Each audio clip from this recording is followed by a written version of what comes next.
जय हिंद दोस्तों।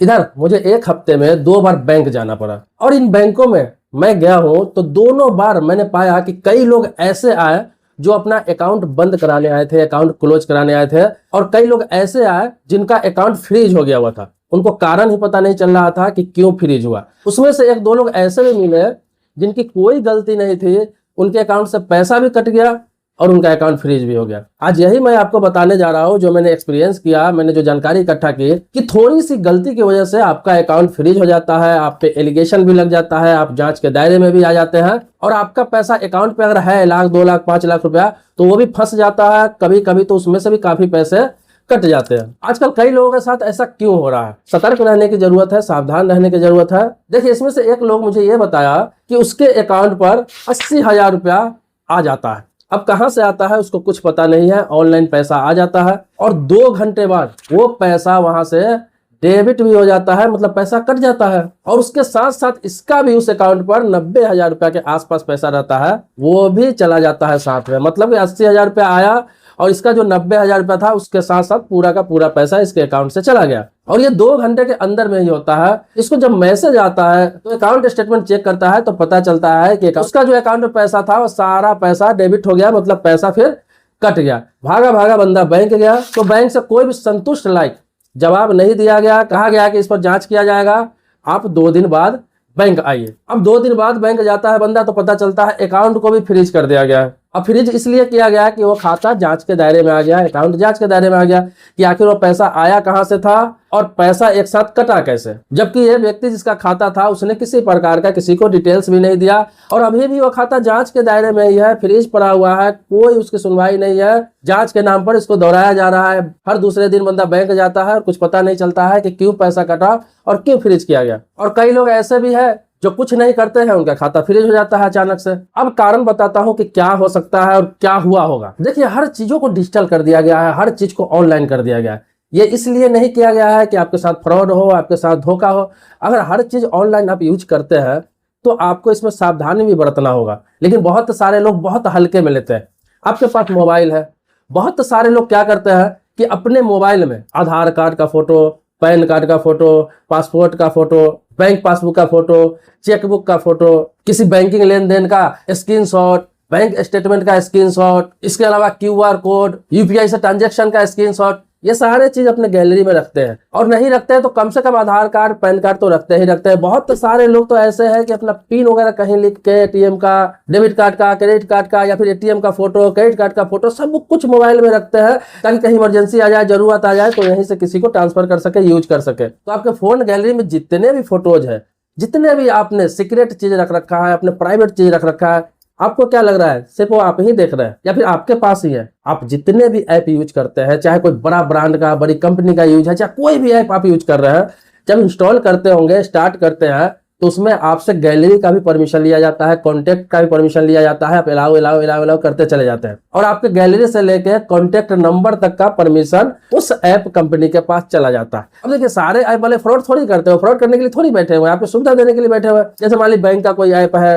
या फिर अन्य बहुत सारे ऐप है जो बड़े ब्रांड का है तो उसमें तो कोई दिक्कत ही नहीं। लेकिन बहुत सारे ऐप इंसान वो भी यूज करता है, जैसे नए नए सोशल मीडिया प्लेटफॉर्म के बारे में नए नए तरह का ऐप जो आ गए हुए हैं, कुछ भी ऐप लोग इंस्टॉल कर लेते हैं, उसको चालू करते हैं, नहीं समझ में आता है अनइंस्टॉल कर देते हैं। बहुत सारे ऐसे ऐप होते हैं जिसकी जरूरत नहीं है, आप किसी को देख के इंस्टॉल कर लेते हैं, चालू कर लेते हैं, उसको OTP डाल के फिर अनइंस्टॉल कर देते हैं। तो बहुत सारे ऐप है ऐसे जो थर्ड पार्टी ऐप भी हो सकता है। आपके मोबाइल में बहुत सारे ऐसे ऐप पड़े होंगे जो आपको लगता होगा कि ये मेरे फायदे का है। बहुत सारे AI ऐप है, फोटो एडिटिंग का ऐप है, गेमिंग ऐप है, कुछ भी ऐप हो सकता है। तो बहुत सारे ऐसे ऐप है जिसको लोग इंस्टॉल करके स्टार्ट करते हैं और उसमें अलाउ अलाउ करते हैं और उनका गैलरी का परमिशन चला जाता है उसके पास। अब जब चला जाता है तो क्या होता है, किसी कंपनी के पास आपका गैलरी का परमिशन चला गया तो हमेशा के लिए चला गया। अब वो व्यक्ति क्या करता है, आप तो उसका ऐप इस्तेमाल कर रहे हैं, उसके बदले उसको क्या फायदा हो रहा है, क्या बेनिफिट हो रहा है? बहुत सारे ऐप है जिसका सर्विस इस्तेमाल करते हैं लेकिन वो आपसे कोई शुल्क नहीं लेता है किसी काम के लिए, तो वो आपका डाटा बेचता है, आपका जानकारी बेचता है, आपके गैलरी से लिया हुआ जानकारी, आपके मोबाइल से कॉन्टेक्ट से लिया हुआ जानकारी। तभी तो आपके पास कहीं से भी फोन आ जाता है, किसी कंपनी से फोन आ जाता है। तो इसी प्रकार से आपका गैलरी भी बिकता है। तो वो गैलरी कभी ऐसे लोगों के हाथ लग जाता है जिसके पास आपका आधार लग जाता है हाथ, आपका पैन हाथ लग जाता है, आपका बैंक डिटेल्स हाथ लग जाता है। अगर पासबुक का फोटो कॉपी या चेक का फोटो कॉपी आपने गैलरी में रख रखा होगा, या फिर पैन आधार ही काफी है, उससे भी बहुत सारा डिटेल्स निकल जाता है। बहुत लोग अपना सिग्नेचर करके यहाँ तक की रखते हैं अपने गैलरी में, किसी पेपर पर सिग्नेचर करके उसको फोटो खींच के रखते हैं ताकि कहीं ऑनलाइन सिग्नेचर की जरूरत पड़े तो अपना सेंड कर सके या फिर भेज सके। तो ये सारे चीज उनको मिल जाता है, और जब आपका टोटल डिटेल्स उनको मिल जाता है तो वैसे लोगों के साथ फ्रॉड करना आसान हो जाता है। तो गलत लोगों के हाथ में आपका डाटा लग गया, फिर आप मुसीबत में पड़ जाते हैं, और इसी तरीके से आपके साथ स्कैम हो जाता है। हर चीजों को गैलरी में नहीं रखना चाहिए। इसके अलावा अगर किसी का मोबाइल चोरी हो गया हुआ है, बाद में वो मोबाइल रिकवरी कर लेता है या मिल भी जाता है या बाकी चीज आप रिकवरी कर लेते हैं, लेकिन जिसके हाथ में मोबाइल मिला वो किस तरह से आपका डॉक्यूमेंट्स, आपका फाइल का उपयोग कर रहा है आपको नहीं पता। कभी किसी कारणवश आपका मोबाइल हैक हो जाता है तो आसानी से आपका सारा चीज हैक हो जाता है। कई मामले में ये भी कारण पाए गए हैं, ऐसे भी कारण पाए गए हैं। तो आपको क्या करना है कि कभी भी अपने गैलरी में इस तरह के डॉक्यूमेंट्स कोई भी नहीं रखने हैं, चाहे आधार हो, पैन हो, आपका सिग्नेचर का फोटोकॉपी हो, चेकबुक का फोटोकॉपी हो, क्रेडिट कार्ड हो, एटीएम कार्ड हो, डेबिट कार्ड हो, पासपोर्ट हो, बैंक स्टेटमेंट का कॉपी हो गया, बैंक से रिलेटेड कोई स्क्रीनशॉट हो गया, कुछ भी डिटेल्स, आपका पर्सनल डिटेल्स कभी भी गैलरी में नहीं रखना है। अब आप सोचेंगे कि नहीं रखेंगे, कभी इमरजेंसी आ जाता है तो कहां से लेकर सब चीज लेकर चलना तो संभव है नहीं। हर मोबाइल में सारी व्यवस्था दे रखा है कि आपको प्राइवेट चीज कहाँ रखना है और कॉमन चीजें कहाँ रखना है। आप अगर गैलरी में सारी चीज रख रखे हैं तो आप गैलरी को लॉक करके भी रख सकते हैं। इसके अलावा बहुत सारे मोबाइल में प्राइवेट एल्बम भी दिया जाता है जहां पे आप रख के वहां पे पासवर्ड लगा के रख सकते हैं। सैमसंग जैसे मोबाइल हो गया, उसमें क्या है, सिक्योर फोल्डर दिया जाता है।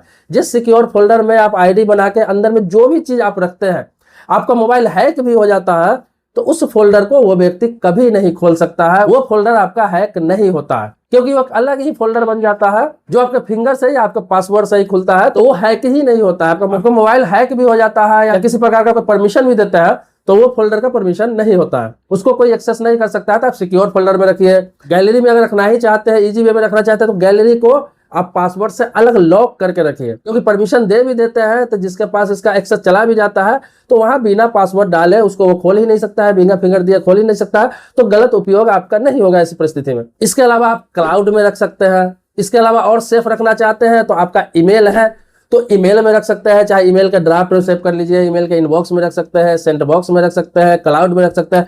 तो ईमेल में भी रख के ईमेल का स्ट्रॉन्ग पासवर्ड आप डाल के रखिए, तो सबके पास रहता ही है। 2 फैक्टर ऑथेंटिकेशन आप करके रखिए। तो ईमेल का चीज है ना, तो ईमेल में ही रहता है। कभी भी कोई भी परमिशन आप देते हैं ना तो ईमेल का परमिशन कभी भी नहीं होता है। ईमेल का परमिशन अगर हो भी गया तो आपका ईमेल 2 फैक्टर ऑथेंटिकेशन है, तो बिना ओटीपी का कोई भी बंदा ईमेल जब खोल ही नहीं पाएगा तो आपका फाइल कैसे देख पाएगा, आपका कैसे जरूरी चीज वो देख पाएगा या यूज कर पाएगा। तो ईमेल में भी बहुत सेफ माना गया है। यहाँ तक कि गूगल खुद आपका ईमेल खोल के आपका personal file, personal password, personal कुछ भी नहीं देख सकता है। तो ईमेल में भी रख सकते हैं स्ट्रॉन्ग पासवर्ड के साथ में, कोई दिक्कत नहीं आएगी। जब आप सेंड करेंगे तभी सेंड होगा, नहीं तो आपका पड़ा रहेगा। जब भी देखना है, यूज करना है, वहीं से खोल के आप डाउनलोड कर सकते हैं उस डॉक्यूमेंट्स को, किसी को भेज सकते हैं। क्योंकि गैलरी और कॉन्टेक्ट ये दोनों इतनी आम चीजें हैं कि हर ऐप वाला इसका परमिशन लेता ही लेता है। जैसे ऐप इंस्टॉल करके आप करते हैं तो ये 2 चीज का पहले परमिशन लेता है, और ये 2 चीज बहुत खतरनाक चीज है, बहुत ही सेंसिटिव चीज है, और इसी का परमिशन सब कोई लेना चाहता है क्योंकि सबको पता है कि इन्हीं 2 चीजों से फायदा है उनको। इन्हीं 2 चीजों से लोगों के डाटा मिलेंगे और उनका बिजनेस बढ़ेगा। और इसी में जो कोई फ्रॉडिये है, कोई स्कैमर है, इस तरह के फर्जी ऐप वाले हैं, वो फायदा उठा लेते हैं। क्योंकि ऐसे कई मामले हुए हैं जिसमें जांच चलता रहता है। बैंक कहता है मैं जांच कर रहा हूँ, साइबर सेल वाला कहते हैं मैं जांच कर रहा हूँ, कोई रिजल्ट नहीं आता है, कार्रवाई के नाम पर बस ऐसे ही आवेदन पड़ा रहता है। कितने जाने कितने ऑनलाइन स्कैम हुए जिसमें आज तक किसी का पैसा रिकवरी नहीं हुआ। आपने देखा होगा यूपीआई के नाम पर, एटीएम पिन के नाम पर, एटीएम बंद करने के नाम पर, या किसी प्रकार का बहुत सारे लोगों के खाते से पैसे कट गए। कितने लोगों के पैसे वापस आए? कुछ लोग ही पकड़े गए होंगे जो नौसिखिए होंगे। अधिकतर मामलों में क्या होता है कि पैसे रिटर्न किसी को नहीं मिलते हैं, वो एफआईआर ही बना रहता है, जांच और इन्वेस्टिगेशन के नाम पर वैसा ही फाइल पड़ा रहता है।